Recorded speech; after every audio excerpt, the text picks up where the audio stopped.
Hi, Rhema. It's week 17, day 5 of our Bible narrative reading plan. Today we are in 1 Samuel chapter 16. This week we have seen that just as the Old Testament law through Moses required that any cause be established by 2 or 3 witnesses, we have seen 2 witnesses, 2 incidents showing us that Saul is not fit to be king. He does not listen to the voice of the Lord.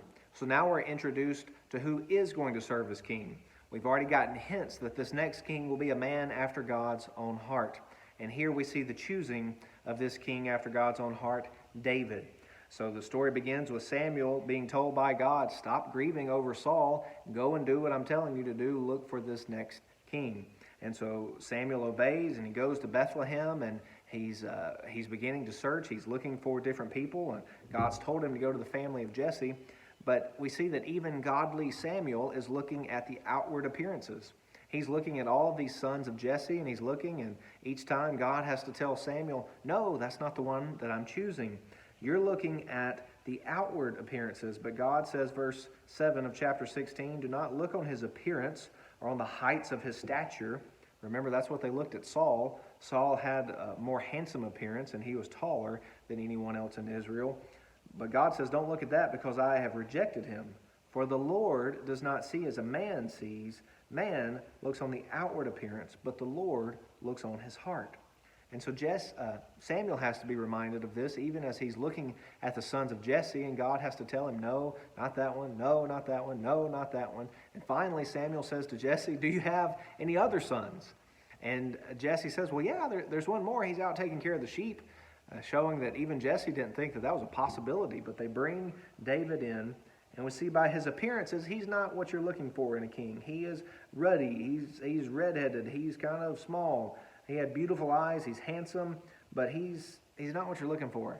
He's kind of the runt. He's out there taking care of the sheep, but the Lord says, this is the one. This is the one. And so Samuel anoints David here. This is just private in front of his family. And eventually later on in the story, we'll see that he's anointed again publicly and recognized eventually by all of Israel. But right now, the Lord is having Samuel anoint him even just in front of his family. And the Spirit of the Lord comes upon David from that day forward. Now, just as a reminder that often as we see this language, the Spirit of the Lord in the Old Testament, this is God's equipping Spirit, God's equipping power for someone to do the job that God has called them to do. It's not always, sometimes, but it's not always equivalent to salvation in the way that we think of the Spirit indwelling a believer. And so just as the Spirit is coming upon David to equip him to do the work of the king, the Spirit is leaving Saul because he is not going to be equipped as king. He is now rejected as king. So we get this interesting statement in verse 14, the Spirit of the Lord departed from Saul. Again, not about someone losing their salvation, but about God no longer equipping Saul to be king over Israel. And it says a harmful spirit from the Lord tormented him. In God's providence, God allows this evil spirit to come upon to torture Saul. It doesn't appear to be from within, not that he's possessed by an evil spirit, but that an evil spirit is allowed to torture him as a form of judgment upon him as king.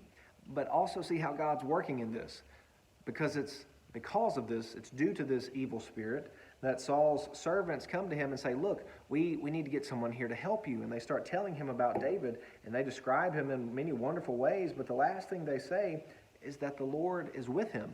He's got all these other great qualifications, but David is recognized already as a young man as being blessed with the presence of the Lord. The Lord is with David.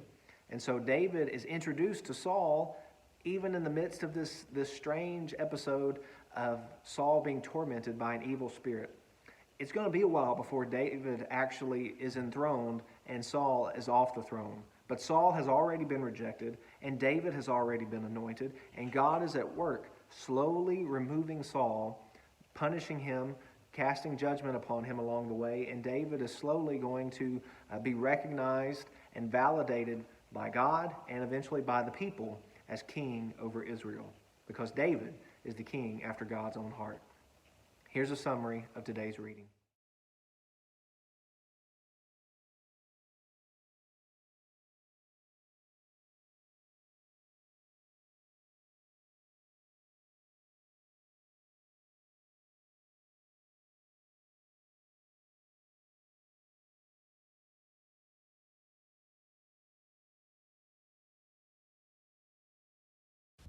For more information, go to tunemyheart.org.